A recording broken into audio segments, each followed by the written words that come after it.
All right, everybody, welcome. This is our final session in this amazing DEI webinar series we've been doing throughout September. It's titled Re-Impact Nothing About Us Without Us and Why Your Best Customers Should Be Your Co-Creators. So we're going to focus on why and how DEI should be involved around business innovation, accessibility, and success financially. So a little bit about me. I am Michael Streffrey. It's been an amazing journey bringing you this four-part series. With over 20 years experience, I've been doing DEI strategies at companies like Realtor.com, Ubisoft, and Elevance Health, and more. Even I think my first experience was at Coca-Cola headquarters in Atlanta in 2005. So it's been a fun journey. I've consistently witnessed this. The organizations that thrive aren't just talking about inclusion internally or window dressing their career pages to look diverse. They're fundamentally reimagining how they create value with their diverse communities and not just for them. And so to learn more about me, please, my LinkedIn profile is going to be put into the chat box. I'd love to connect with you. Thank you, Chris, for sharing. The breakthrough moments always have happened when we've moved from assumption to co-creation. So we've invited voices we aim to serve into the design process itself. So today, we're going to be exploring how this principle scales across industries. How do we move beyond build it and they will come to build it with them and they will thrive? So I'm thrilled to be joined by Emily, Genevieve, Shalita, and Chris in the support background. Thank you so much for joining me today. These are amazing leaders who are already have history in putting these principles into practices and seeing some remarkable results. So today's event is brought to you by the DEI Professionals in Transition Support Group. Here's a little bit more information about who we are, what we do, who can join, and who this space is for. We would love, if you're interested, if you're not involved, please join us. What we're looking for, you don't need to be a diversity, equity, inclusion professional in transition. We have a lot of people who are head of talent attraction, head of talent development, HR directors who are there to support us, to provide job opportunities and share open jobs, to help us prepare, review resumes and LinkedIn profiles. So if that's you and you are a diversity, equity, inclusion professional in transition yourself, or you're an ally to the group, we would love to have you join. We'll put the link right into the chat. Also, what sets this amazing webinar apart from other webinars is we're not a sales or marketing team trying to sell you anything. We are personally here to provide our skills and expertise to give you information that is relevant for diversity, equity, inclusion in 2025. So throughout the entire month, we've been bringing together some amazing professionals you can see here on the slide for this four-part series. So we started off with a pre-event survey, which is another good thing that really set this apart. And we were asking questions of how did DEI get weaponized in 2025? What's within our control for change? What should we do differently? What would we do differently if we could do it all over again? And that survey was pretty robust. We have a fabulous conversation in the beginning of September. Then the second week, we talked about employee resource groups and how they can evolve going forward. Last week, we talked about the talent lifecycle, which was probably like 5 webinars in one. So we probably in the future will be expanding that out. But we talked about everything from sourcing, recruiting, hiring, professional development, succession planning, exit interviews, everything. And so there might be opportunity for us to really go deeper in the future for those. And this week is about business impact. And so here's what we're going to accomplish today. First, we're going to ground our discussion in real data, the survey insights you shared about the DEI and business impact. So we're building on what you actually experiencing, not just theory. Second, we're going to spotlight how companies are winning by leveraging DEI to innovate their products, services, and customer experiences. And we're going to be sharing some real examples of inclusion driving business results. Third, we're going to get real honest about the obstacles you're facing today and explore concrete strategies to overcome them, because knowing what's not working is just as important as celebrating it. And finally, we're going to look ahead into the future-ready approaches that keep DEI relevant, resilient, and growth-driven in an ever-changing business landscape. And by the end of the hour, you're going to leave with actionable insights, real examples, and a clear path forward for making co-creation a business advantage. So, and I'm also asking for a little grace. We accepted a beautiful baby boy home. His name is Grayson on Friday, and I'm running on fumes right now. So thank you all. I'm just a really proud papa right now, and I wanted to share that in this event. So also in our agenda, this is how we're going to spend our time. We're going to start by introducing the panelists very soon, these 4 incredible professionals. Then we're going to dive into our survey findings together. then prepared some business impact examples of where some organizations that have gotten it right, and or examples of how they've really stood out from a DEI lens with measurable results. And then the heart of our time will be a deep discussion with our panel about what it actually takes to move from intention to impact when co-creating diverse customers. So we will be stopping around 12:55-ish to do speed round Q&A. So if you have questions, please go ahead and put them in the chat. We would love for you to stay engaged throughout the entire event if possible. Before we dive in, I also want some quick intentions for our time. We are really about creating safe spaces. So what do we mean by that? Practicing honesty, caring, respect, responsibility. Try to be present. If possible, try to distract all those emails that are popping in. Stay curious with a growth mindset. Even when we're going to be challenging assumptions, we've promoted this and made this an open space for those who believe in DEI as well as those who might be skeptics to DEI. And we want to be respectful in our conversations. And then let's celebrate the wins. So if you hear something say something awesome, like Emily, that was fabulous, put it in the chat. I'm asking my panelists to please keep an eye on the chat so that way we can keep you involved and engaged throughout the whole conversation. So now it brings me great pleasure to highlight who's been helping volunteering, just not in this webinar, but our entire series. Christopher McCormick, thank you so much. He's standing out behind the scenes and will be managing our chat, kicking mean people out of this event if they need to be kicked out. Hopefully that doesn't happen to anyone. Everybody's going right now. Share links to some of the relevant content. So we're like some of the business impact examples, we'll have links in there if you want to learn more about what that company is doing for DEI. He's going to be sharing that. So Christopher, I'd really want to give you a huge shout out because you have been involved heavily in all of the events. You not just only presented in the talent one last week.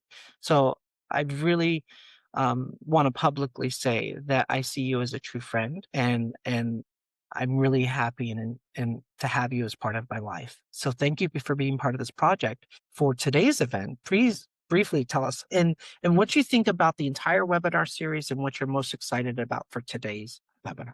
Thank you, Michael. I wouldn't kick any of you out. It's wonderful to be with you. It's wonderful to have this community and to have the listening that you all bring. So thank you for that. That's why I'm here. And also just the web series was really developed in honor of us learning from each other and understanding how can we evolve this work? How can we really make this evolutionary, revolutionary as it could be? And then today's topic I'm most excited about because I really do believe that when you say your DEI is canceled or DEI is dead or whatever, the thing about DEI that really makes the biggest difference is the business impact. And when you can tie it to business outcomes, the business strategy, that makes the most sense. We saved the best ladies here to present to you today for last. So it's very exciting to be here, very exciting to welcome them to this topic. And they're going to give you some great examples of how DEI has made a true impact for organizations. So get ready.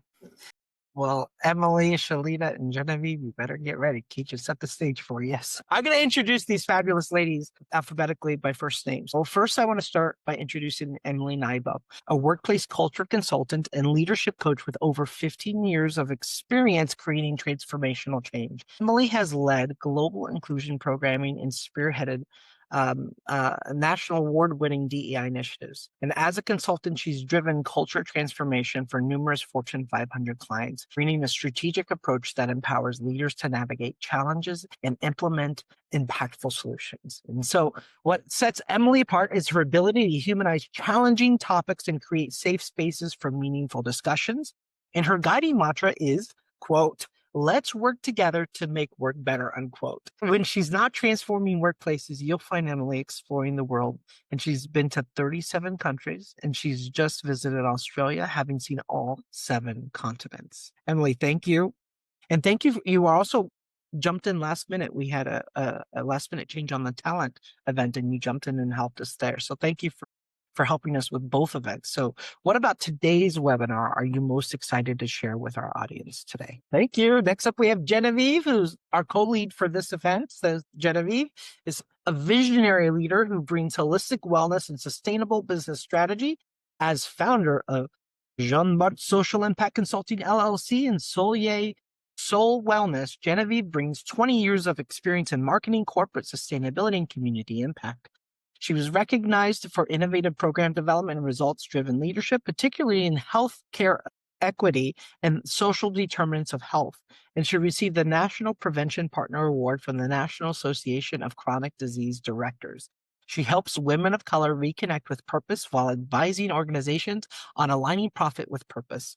At the heart of Genevieve's work is alignment, and whether guiding individuals on their wellness journey as a holistic health and wellness coach or advising organizations as a social impact strategist. She is really, honestly, really good at creating safe spaces and spaces in general where people feel seen, supported, and empowered to thrive.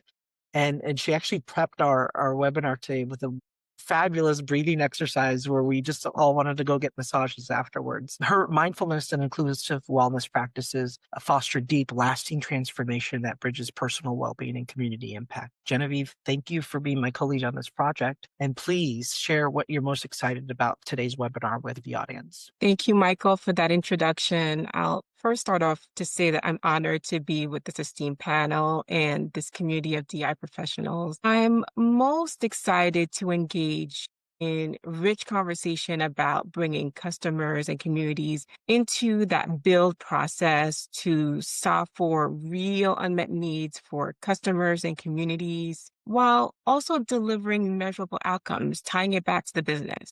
And also in keeping DEI relevant, resilient, and also that revenue driver in this new environment. So I'm really excited for this conversation today. Thank you, Genevieve. And last but not least, we have Shalita Dunn-Vick, an accomplished executive leader with 15 years of successfully driving strategic programs, transformative vendor management, and inclusive workforce initiatives across diverse industries. Shalita's leadership is defined by her ability to bridge vision with execution, building high-performing teams and developing scalable frameworks that achieve operational excellence. And so from advancing supply chain sustainability and supplier diversity to drive revenue-generating initiatives, she consistently delivers results by integrating strategy, operations, and relationship management. Her really, really impressive recognition includes being named a Modern Healthcare Diversity Leader Rising Star, NMSDC Corporate Catalyst, and Federation of Healthcare Chorus Boyd Award recipient. And whether navigating complex operations or identifying growth opportunities, Shalita brings a versatile, results-oriented approach that emphasizes collaboration, accountability, and exceeding expectations. And Shalita, thank you so much. You've been one of the early adopters of the professional DEI professionals in transition support group. So thank you for being on this journey with me. Can you share about today's webinar, what you're most excited for the audience to hear? Michael, thank you so much. And I'm excited that we connected early on in our transition, but also in the transition of so many other folks. And I think it's important to note not only the amazing panelists that we have today.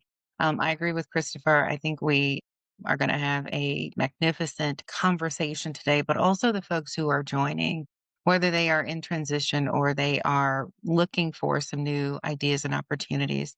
I'm excited about the collaboration that can occur, the innovation that absolutely I think will occur, and the connections that I think have possibility here. So thank you for having me, and I look forward to engaging with everyone that is here today. Before we dive in today's conversation, I want to take a moment, thank everybody who completed our pre-event survey. I think we had like 90 some people complete it. So thank you. We appreciate the time you took. The purpose of the survey was simple. We wanted to capture real perceptions around DEI in 2025. And our goal was to better understand the current landscape. So where we can see progress, where we can see challenges, where we can see biggest opportunities lie for workplace DEI programs to start evolving from 2025. And so we welcome feedback from across the spectrum, from those who are opposed and skeptical of DEI to professionals and champions who are deeply invested into this work. We appreciate all the feedback that we've received. So in our first webinar, we went deep into the entire webinar. In this webinar, we're only going to look at some of the questions that are relative to business impact. So our first question is, what do you believe are the main reasons DEI programs have not contributed to business impact or driven product and service innovation. To make it fun, anybody wants to share your thoughts in the chat, go for it. Do it right there in the chat. But the number one response we received was about 75% is DEI not integrating into business strategy or processes. Second was insufficient data connecting DEI outcomes at about 44%. And then there's a tie between resistance from traditional product service leadership and short-term efforts without sustained focus at 37%.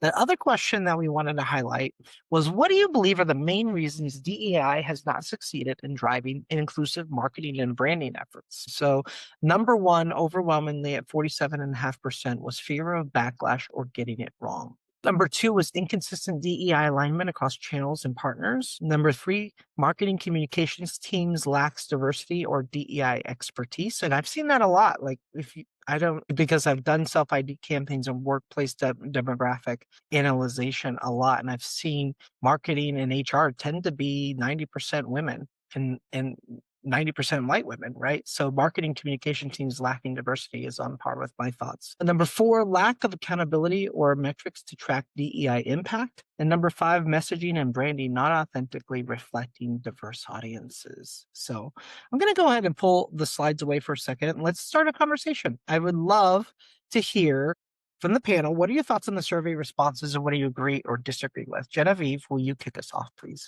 So what jumps out for me in this survey, and it's pretty clear, it's how dominant that top driver is. DEI isn't integrated into business strategy or processes. And I agree. If it doesn't live in strategy or process, it can't move product or the P&L. When it sits outside corporate planning, often it's in HR, it gets decoupled from product roadmaps, funding rhythms, and decision rights. That separation helps to also explain some of the other patterns that respondents flagged in the survey. For example, thin act on data. Usually that happens because it's isn't tracked in the same systems as other key areas of the organization. And so that data gap is real. However, that's fixable. If we first solve for the strategy and the process piece first, then there's an opportunity to really move forward from there. So with that, I'll ask Emily, what jumps out to you from there? Rita, what are your thoughts? Yeah, so I really do think that those survey results really identify what we've observed across a lot of industries, and they kind of reveal what we're seeing in most DEI investments and why they are failing or they're being attacked. I think number one, the response DEI not integrated into business strategy is absolutely on point. Most companies, I think, treat DEI as a parallel initiative rather than a core business strategy. And so it happens to be the afterthought. And I, like Genevieve talked about, I think there is a solution there. And that is something we're going to talk about today, is that customer co-creation models. I think that's going to be important to tap into where the revenue drivers happen to be. Also, for the insufficient data as it relates to the response in number two, I am excited that there is a new task force that has actually Yeah, been I'm excited to created. be in It's the community Task Force on and sharing good Inequality and Social conversation Related around how we can Financial make Disclosures. So what impactful we've DEI seen work in set ESG is that legacies, because being impactful and environmental has sustainable has been to be key in essentially order for this focused on work because you to can continue. prove And it. I'm excited There's to share. materiality studies and there's data points that you can actually identify and drive. There's KPIs, and that has not been so much so in the S part. So where it comes to DEI and social impact and supplier diversity, it's not been focused on and not been as crucial. Well, this task force, and I think we're putting the link into this task force, is really going to identify some evidence-based data that can be utilized across corporations and across industries to really drive the S factor. So my ask of everyone on this call is to be ready for that, because you're going to be asked within your roles to identify those KPIs that are going to be important and align to your stakeholders and align to the revenue. These are going to be global recommendations. So I'm really excited that this is coming about. Also, I invite you to sign up for it. So if there are opportunities for you to get more information on it, I'm not trying to sell it. I just am excited that it's happening. As it relates to number three, I really think that the resistance and the short-term efforts are really what Emily talked about, the alignment. It's integration. How is DEI integrated into your organization? And is it in the thought process of every leader, of every manager, and of every single person as they do their work on a daily basis? And that I think is going to be important. And so when we start to reverse that thought process and identify how we are responsible for driving market penetration in whatever we do in the organization, we then can make sure that we're aligning DEI to that. What I will add, and Michael, you asked this question, is what wasn't in the survey? I think what it does reveal is some symptoms, and there's some really great opportunity for breakthroughs. And some companies are really discovering that there's some opportunity for some authentic partnership across the communities that they serve, and that there can be really greater impact if you reach out to those communities, those customers, and identify where those partnerships can be had. Thank you all. Thank you all.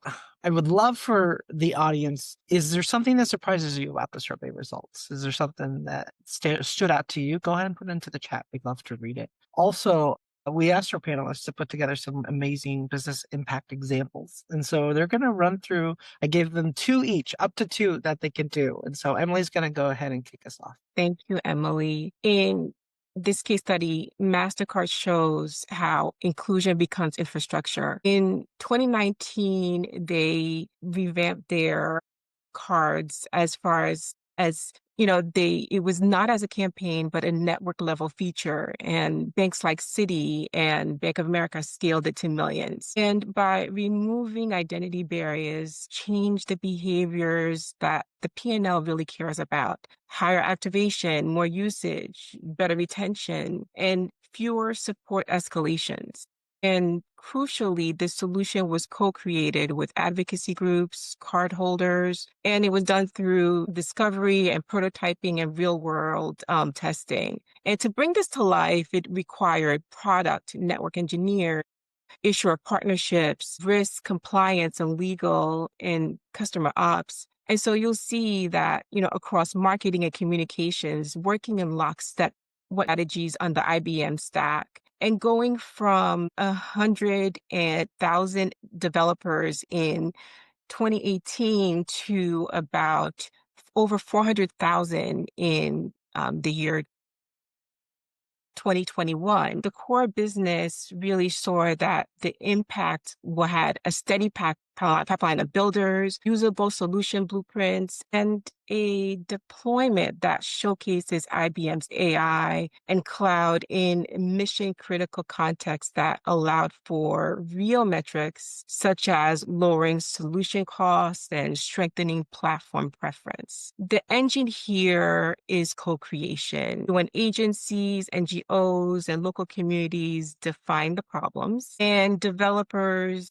their teams, they iterated with end users and field pilots, refined the solution until it was production ready. And similar to the MasterCard example, making it real engaged countless groups across the enterprise. This is an example of how DEI was used as an innovation system, diverse talent solving real solutions that ultimately help to also close deals. And so with that, I'll turn it over to Shalita. Thanks, Genevieve. So many of us have not had an opportunity to see a wealth manager yet because you have to have at least $1 to $5 million in investable assets to actually engage with a wealth manager. And we're all working towards that. We're all looking at discretionary income and more. But what if I told you that there's an organization that actually created a specific and dedicated business unit to identify folks like us who are not only growing their discretionary wealth, but others who have started to do so because they saw that they were only focusing on specifically one group of folks, and that group of folks were decreasing while the other group of folks were increasing across the board. And by doing this, it actually helped them to advance their revenue by over $1 billion in just year one. And I'm talking about Wells Fargo, as you all have figured out. in 2017, they made this amazing move to create this dedicated business unit for diverse client segments. And what they were finding out is that as their customers were coming to them and they were looking at the deposits of their customers, they were missing out on women business owners who actually were not only creating businesses but also growing those businesses. Women-owned businesses are a $2.7 trillion market. They're also missing out on Hispanic and Latino communities, which is a $3.67 trillion market. Black entrepreneurs, which is a $1.8 trillion market, and of course Asian clients and others that they could actually capture. And by doing so, it would not only create trust within the communities that they serve, but it would also grow, again, their revenue. And they knew this was a great opportunity from a DEI perspective because that community was filled with folks from different backgrounds. They also included the LGBTQ community in this as they saw not only businesses growing, but the wealth of the LGBTQ community growing too. So what they did is they actually set out to create a program that hired over 13,000 advisors to train them from point A to point B and to continue to train them and to grow their capabilities. And they did this from the perspective across demographics, including accessibility. They also created some community councils, which I think was so important. And those councils not only spanned this demographic that I talked about of this $8 trillion in combined buying power, they ensured that those folks were sitting next to folks who they had been working with in the beginning to not only provide them with mentoring aspects, but also opportunities to connect and build relationships with them. What they also did is they identified data. So that market intelligence, not only from customer surveys, but also from demographic insights and information across America to identify what this looked like and where it was growing to. And then what they did is they took that US population and identified what would be the upward growth and also what would be the multiplier effect. And so they created this revenue model to pull their customers in, develop this strategy, and then identify how they could not only grow their revenue, but also grow these customer partnerships on an ongoing basis. And with that, they created a new opportunity for staff a new opportunity for positions within their organization, within the wealth management group. They also created a demographic of wealth management leaders who had not gotten an opportunity in the past. No matter what demographic they were from, they usually would not hire folks that didn't look like those customers who had that high wealth. Now, they have identified folks who do look like those customers, and they have this opportunity to guide and support those customers that are coming into their community as a whole and identifying opportunities to grow them. And as a result, they've not only had a business boom, but they've also grown their staff from a DEI perspective. They sit those folks right within each of those different asset management groups from a DEI perspective, and they continue to grow them so that they can support and help those customers. I'm going to go on to the next one because I know we don't have a ton of time left. And that one is Sephora. I'm super excited about Sephora.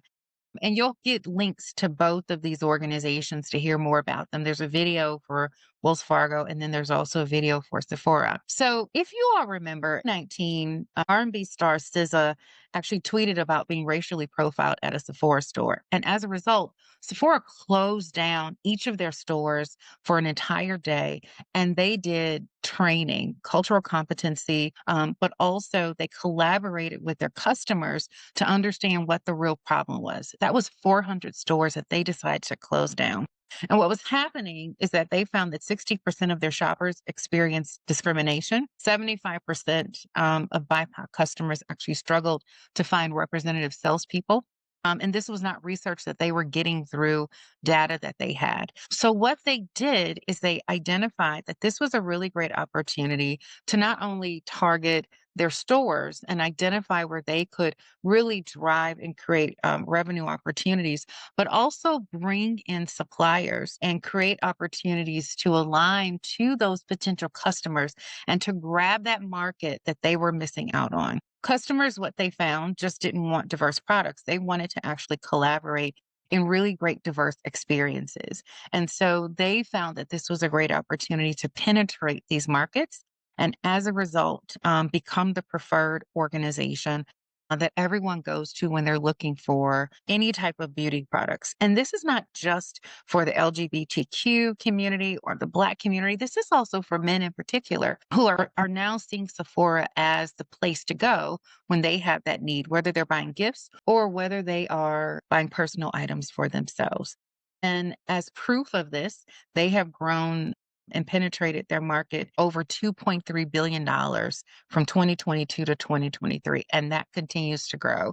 They actually are the largest group in the Louis Vuitton family that has the biggest market penetration year over year since 2023. So, what a great shift for them, utilizing their DEI expertise and a strategy to drive revenue. We're going to go ahead and do some speed questions for discussions. The first question, Alita, you're actually going to start us off this time. What shifts do companies need to keep DEI driving impact and innovation in 2025, even with pushback? And how can customers and investors and boards keep them accountable? I'm going to put that question in the chat because we'd love to hear from the audience on what you think and how you would answer that question. Shalita, you might be on mute, Shalita. Darn it, this is like happening to everybody today. I think those essential shifts are going to be one, that financial materiality integration. It's going to be important to really adopt these frameworks to identify an approach around financial institutions, businesses, and I think just society as a whole, providing evidence-based data and providing that to the boards and investors. I think that's going to be first and foremost to shift in and change and create accountability. The second, I think, is really move beyond just compliance and sharing data related to compliance. You know, how many people did we hire? What do they look like? How many people were promoted? To how are we actually working with our customers, the folks that pay our bills, to create potential opportunities to capture markets and grow? And then I think data is going to be really, really important too. And creating these market intelligence systems, I think, are going to be really important. And that's a combination of your customers, your employees, your investors, and your boards, and identifying from a DEI standpoint, what are the emerging consumer needs that can actually be pulled out of conversations that you are having with your staff, with your customers. What are the untapped markets that we haven't gone after? That's going to be important. And then what are the innovation opportunities that most of the time those homogeneous teams tend to miss? And how can we incorporate people who are diverse, who come from diverse backgrounds into these teams so that these things aren't missed and they're actually rolled into the strategy annually? And I'll hand it over to Genevieve for her perspective. Thank you, Shalita. I think a lot was said there. In today's environment, the shift needed is really identifying a way to lock DEI into that value creation engine and not keeping it in the margins. Similar to how, and I think, Shalita, you mentioned this earlier, how organizations have embedded environmental sustainability across operations. This is an opportunity to tie every initiative to hard KPIs that reduce cost to serve or improve conversion. And additionally, make those results auditable. Customers should reward brands with public scorecards. Investors must really demand verified metrics and filings. And boards need to link executive pay to these customer outcomes. The bottom line, when DEI is built into operations and measured on business results, it withstands pushback because it's tangibly creating value for everyone. I love it. I think we only have time for one question before we get to open Q&A. So if you have some questions you want the panelists to try to tackle, please put them into the chat. All right, one more prepared question. When customers or stakeholders perceive DEI efforts as politically or socially charged, what strategies help companies maintain or build trust while still staying true to inclusive values? So how does customer loyalty or market expansion hinge on accessibility and inclusion, even under risk of backlash? Woof, that's a big question. Chris is going to put in the chat. We'd love to hear from you too. everyone, all the audience, go ahead and put your thoughts in this question. We're gonna do Emily, then Shalita, then Genevieve. Emily, go. Shalita. Yeah. So I will say, listen, political constraints are not going to go away. We have heard people say DEI ebb and flows, supplier diversity ebb and flows. It's just not going to go away. It's going to be consistent. It's just going to come in a different look. One year they're essentially saying ESG is going to go away. The next year they're saying DEI is wrong. So it's going to consistently be there. I think what we have to do is we just have to reframe the way that we actually talk about the value. We talk about diversity having value, but we don't talk about the value creation of diversity. So I think change the narrative as it relates to how you talk about DEI, that it drives value, it creates value, and the way that it does it. And the way that you actually do that is you identify the data. Person should know what data is in their organization if they are in DEI. So you should be gathering data and you should be identifying innovative ways to align DEI to that data. What are you collecting? What does that look like? And then how do you align DEI to it so that you can get into those conversations? And that way you change it from values to value creation.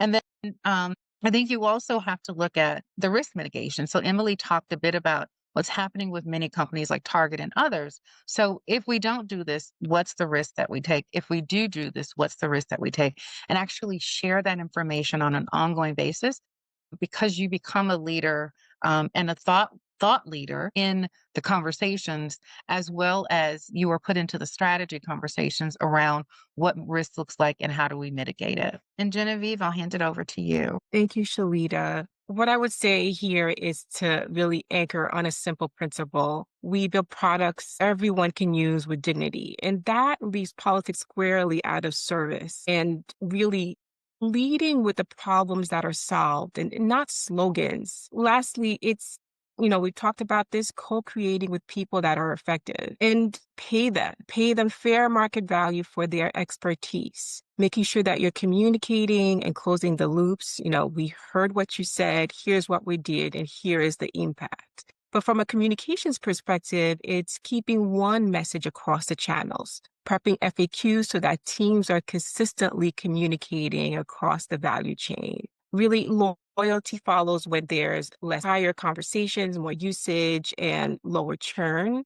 And really, that's about good business. Really amongst backlash, it's good service and it's good business. It's good business practice. All right. Well, with that, let's go to open Q&A. So again, if you have questions, we're going to go to your question for all. Let me see, Christopher, thank you for organizing this. In global enterprise, what are you seeing in terms of how US-based companies are navigating legal requirements and cultural expectations for DEI metrics in EMEA, APAC, and LATAM? So, I am happy to say that they are pressing forward because there are requirements from a government perspective in those countries to align, whether it's the supply chain or the workforce from a DEI perspective, to diversity, equity, and inclusion. So what I have seen is those organizations that support different geographic regions outside of the US are starting to come together and bring those corporations together to collaborate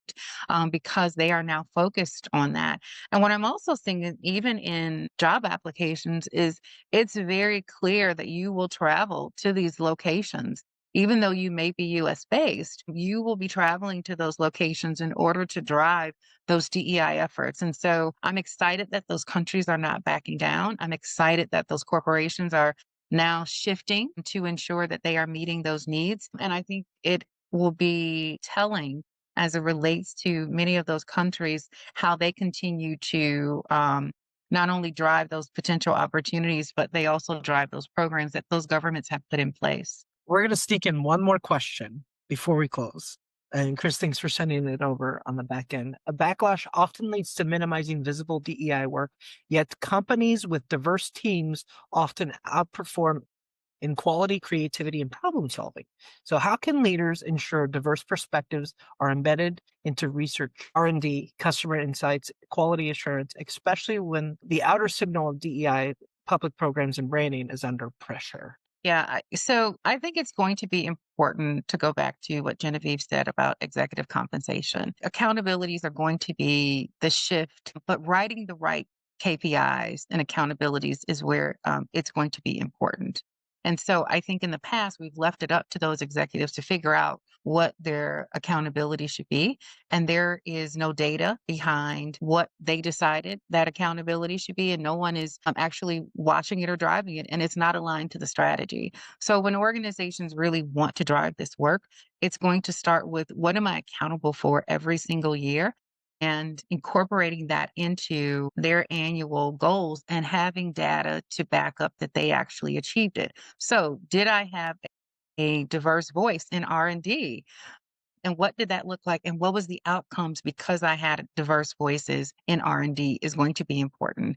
And that's when everyone gets on board to actually drive this. And then you can see what happened to the organization if there was a diverse voice in R&D or in customer insights. And Genevieve, I want, as my co-lead, before I go to close, any final words? Any final words for the audience and for the panel? I would say thank you for this robust conversation. And I'm looking forward to seeing the fruition of the insights that were shared today. And just thank you all.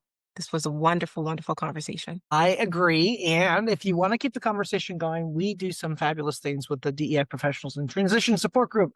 So please join us.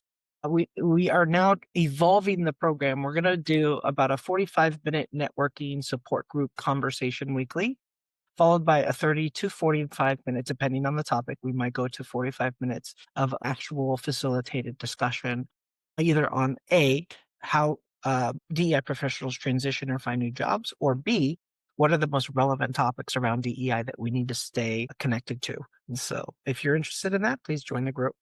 Also, thank you. If you've been joining all of the webinars, we'd love to get your feedback. Please don't forget to fill out our survey. The feedback is going to help us determine, do we do more of these? Do we do less of these? If we do more, what do we do differently? So please give us the good, bad, and the ugly. We really appreciate the feedback. And then if you have any specific questions about the series or about the professional support group, please reach out to me, michaelstreffy@gmail.com. I'll get back to you as soon as I can get a little sleep from my beautiful new baby boy. And then thank you to our panelists and thank you to our fabulous audience. We know that you took time out of the day to be with us and we appreciate it. And remember, all ships rise and we are stronger together. And thank you all for joining. Have a great weekend. Bye, everyone.